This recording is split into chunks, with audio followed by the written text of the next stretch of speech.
Hello दोस्तों, हमारे YouTube channel HBC take में आपका स्वागत है। आज हम आपको इस वीडियो में तोशिबा VRF का वायरिंग एंड एड्रेसिंग के बारे में बताऊंगा। तो आइए जानते हैं तोशिबा VRF का आउटडोर यूनिट का वायरिंग के बारे में। तोशिबा VRF के आउटडोर यूनिट में इस टाइप का आपका टर्मिनल्स ब्लॉक दिखाई देता है या रहता है। तोशिबा VRF में पावर सप्लाई टर्मिनल्स ब्लॉक, ये जो है तोशिबा VRF का पावर सप्लाई टर्मिनल्स ब्लॉक है, और ये जो है आपका कम्युनिकेशन टर्मिनल्स ब्लॉक है। तोशिबा VRF में पावर सप्लाई टर्मिनल्स ब्लॉक में हम मेन इनकमिंग पावर सप्लाई को कनेक्ट करते हैं, जहाँ पे 1, 2, 3 एंड N रहता है।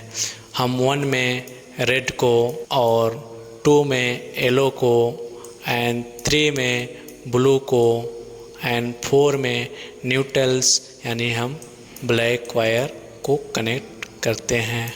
उसके बाद यहाँ पे एक छोटा सा जो स्क्रू दिख रहा है, यहाँ पे हम आपको अर्थिंग वायर कनेक्ट करते हैं। यहाँ के जो टर्मिनल्स पॉइंट है कम्युनिकेशन टर्मिनल्स पॉइंट बोलते हैं, और यहाँ पे हम कम्युनिकेशन केबल्स यानी कंट्रोल्स केबल को हम यहाँ पे कनेक्ट करते हैं। यहाँ पे जो कंट्रोल केबल्स है, यहाँ पे मैं आपको जूमिंग दिखा रहा हूँ। यहाँ पे जूम करने से यहाँ पे ऐसा दिखाई देता है। तो इसमें फर्स्ट जो है U1, सेकेंड U2, उसके बाद यस, उसके बाद U3, U4, उसके बाद फिर से यस, और उसके बाद U5 and U6। Communication terminals block में कम्युनिकेशन वायर कौन सा कनेक्ट होता है, इसको हम जानेंगे। कम्युनिकेशन तोशिबा VRF में कम्युनिकेशन वायर तोशिबा VRF में 1.5 स्क्वायर mm 2 कोर सिल्डेड केबल को यूज करते हैं। तो पहला टर्मिनल्स है U1 एंड U2। हम इंडोर को कनेक्ट करते हैं। आउटडोर से इंडोर को जाने वाली केबल को हम U1 एंड U2 में कनेक्ट करते हैं।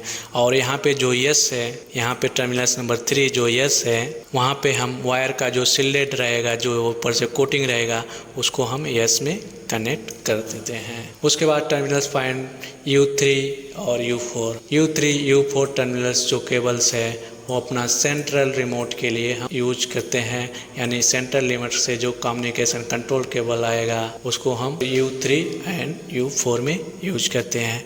U5 एंड U6 हम फ्लोअर यूनिट को कनेक्ट करते हैं। मास्टर से फ्लोअर यूनिट को, अगर मास्टर से फ्लोअर यूनिट है वहाँ पे, तो हम मास्टर से फ्लोअर यूनिट को कनेक्ट करते हैं। मास्टर यूनिट का U5 U6 फ्लोअर यूनिट के U5 एंड U6 में ही कनेक्ट होता है। बाकी U3 U4 and U1 U2 में पूरा खाली रहेगा, उसको हम कुछ भी कनेक्ट नहीं करेंगे। सिर्फ फ्लोअर यूनिट में U5 एंड U6 को कनेक्ट करते हैं। उसके बाद है इंडोर में टोटल 3 टर्मिनल्स पॉइंट होते हैं। पहला L, N and earthing point. उसके बाद दूसरा U1 U2 and A and B। First आपका L1 L, N and earthing, दूसरा U1 U2 एंड तीसरा A and B। LN main incoming power supply connect होता है, जो 220 वोल्ट होता है ±10%। उसके बाद U1 U2 आउटडोर से जो कम्युनिकेशन केबल आता है वो U1 U2 में कनेक्ट होता है, और A एंड B में हम रिमोट कंट्रोल वायर यानी रिमोट का वायर हम A एंड B में कनेक्ट करते हैं। तो अब देखते हैं सीरीज बाई हम उसका वायरिंग कनेक्शन कैसे करेंगे। सबसे पहले आपको सिंगल आउटडोर और कुछ इंडोर लगाया हुआ है। सिंगल आउटडोर है, वो सर्किट में 2 या 4 या 10 यूनिट जो भी लगाया है उसका वायरिंग कैसे। तो सिंगल आउटडोर से जो यूनिट से वायर U1 U2 को कनेक्ट करेंगे, और U1 U2 से हम इंडोर के U1 U2 में कनेक्ट करेंगे। U1 U2 में फर्स्ट इंडोर से दूसरा इंडोर को भी हम U1 U2 में कनेक्ट करेंगे। फिर यहाँ से दूसरा यूनिट से वायर को लूप करके हम तीसरा यूनिट में भी U1 U2 को कनेक्ट करेंगे। उसके बाद AB को हम रिमोट कंट्रोलर्स को यूज करेंगे। A2 कोर वायर को हम यहाँ पे यूज करते हैं। A1 स्क्वायर mm का भी केबल हम यहाँ पे यूज कर सकते हैं। और बेटर रिक्वायरमेंट है, मेरा सजेशन है हमेशा 1 स्क्वायर mm का 2 कोर का केबल रिमोट के लिए यूज करें। उसके बाद आता है अगर एक ही सर्किट में 3 या 4 आउटडोर लगा हुआ है और इनडोर ज़्यादा है तो तोशिबा VRF में हम एक सर्किट में मैक्सिमम 64 इंडोर कनेक्ट कर सकते हैं, वो भी अलग अलग टाइप का। अगर आप चाहेगा तो तोशिबा VRF में कैसेट, डेक्टेबल्स, FCU ऐसे आपको जो भी लगाएंगे आप उसमें यूज कर सकते हैं। अब मल्टीपल आउटडोर को यूज करके हम कैसा वायरिंग करते हैं उसके बारे में जानेंगे। सबसे पहले मास्टर यूनिट, जो मास्टर यूनिट होता है उसके बारे में जानेंगे। यहाँ पे मास्टर यूनिट का U1 U2 लेके इनडोर के फर्स्ट इनडोर में U1 U2 में कनेक्ट करेंगे, वहाँ से फिर वायर को लूप करके दूसरा इनडोर में U1 U2 में कनेक्ट करेंगे, फिर वहाँ से वायर को लूप करके तीसरा इंडोर में, ऐसे हम कंटिन्यू करते जाएंगे और लास्ट में हम इंडोर में, और उसके बाद remote control A and B में हम कनेक्ट करते हैं। अगर उसके बाद आउटडोर का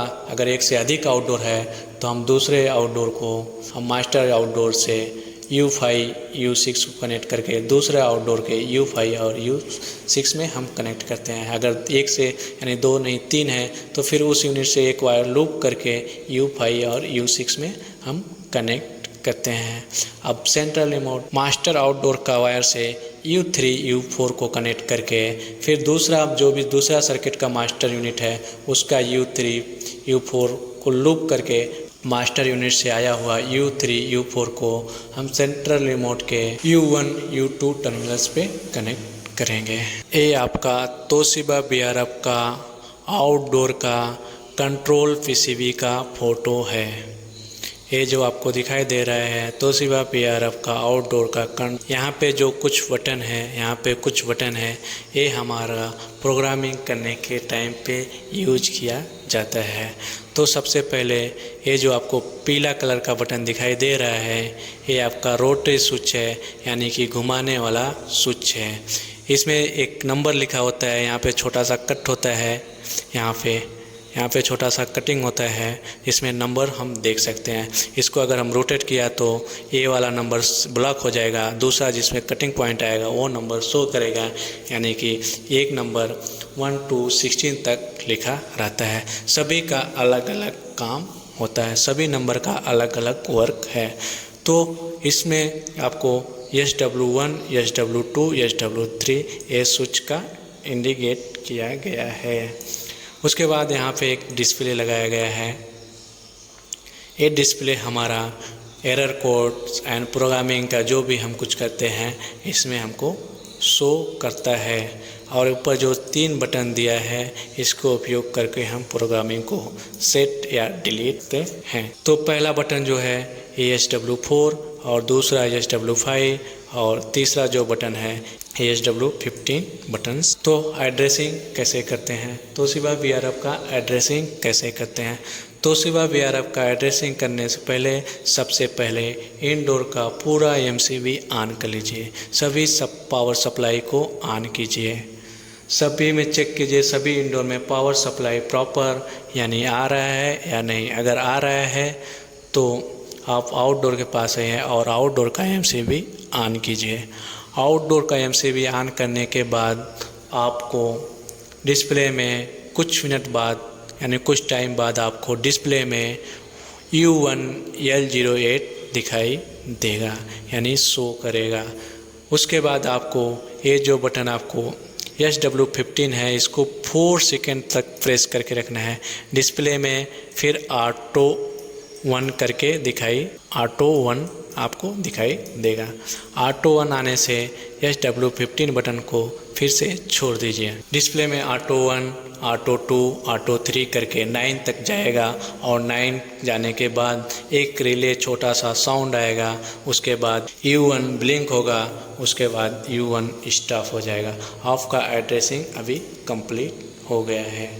आपको थोड़ा मैं इसमें एडिशनल बता दूं, इसको आप अभी चेक करना है आपका इंडोर कितना कनेक्ट हुआ है। तो SW1 SW2 और SW3 को पहले को 1, दूसरे को 4 और तीसरे को 3 में सेट करना है, मतलब 1 4 3।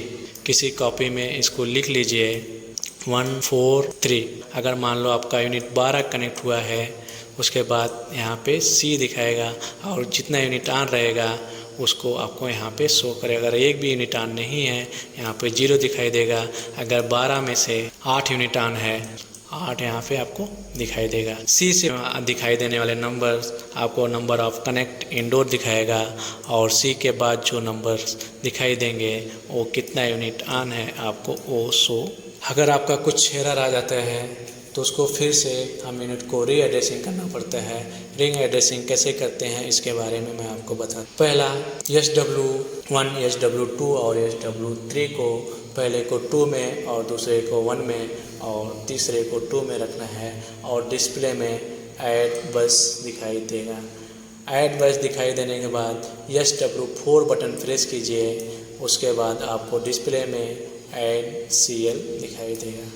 ऐड CL दिखाने के बाद 2 मिनट से 3 मिनट के अंदर ही ये आपको एक रिले साउंड आएगा और रिले साउंड आने के बाद डिस्प्ले में फिर से ऐड बस दिखाई देने लगेगा।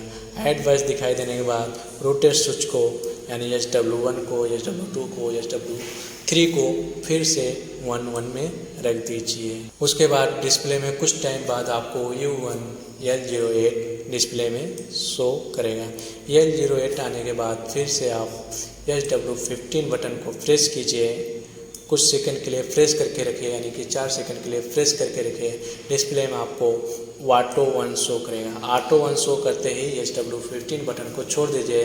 उसके बाद auto 1, auto 2, auto 3 to auto 9 तक डिस्प्ले में शो करेगा। उसके बाद कुछ साउंड आएगा, फिर से U ब्लिंक होगा, U1 ब्लिंक होगा। उसके बाद 10 मिनट के अंदर ही आपको U1 स्टॉप हो जाएगा। तो पहले वाले को 1 पे रखिए और दूसरे को 4 पे रखिए और तीसरे स्विच को 3 पे घुमा के रखिए। उसके बाद डिस्प्ले में आपको नंबर ऑफ यूनिट इस साइड में अगर 10 यूनिट कनेक्ट है आपको इस साइड में आपको 10 यूनिट दिखाएगा और अगर आपको कोई यूनिट ऑन नहीं है तो यहाँ पे आपको 0 शो करेगा।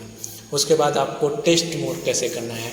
टेस्ट मोड को आपको रोटेट बटन यानी SW1, SW2, SW3 को आपको पहले वाले को 2, दूसरे वाले को 5 और तीसरे वाले को 1 पे सेट करना है। आपको अगर टेस्ट मोड करना है तो पहले वाले को 2, दूसरे वाले को 5 और तीसरे वाले को 1 पे सेट करना है। उसके बाद SW4 बटन प्रेस 4 सेकंड के लिए डिस्प्ले में शो करेगा C-C। आपका आउटडोर यूनिट टेस्ट मोड में चला गया है। एक 5 मिनट के अंदर ही आपका यूनिट ऑन हो जाएगा और कुछ टाइम तक चलने के बाद फिर से उसको फिर से नॉर्मल मोड पे लाने के लिए 1 पे आप स्विच को रोटेट करके डाल दीजिए। Thank you watching this video. Bye bye. मिलेंगे नेक्स्ट टॉपिक में नेक्स्ट वीडियो के साथ।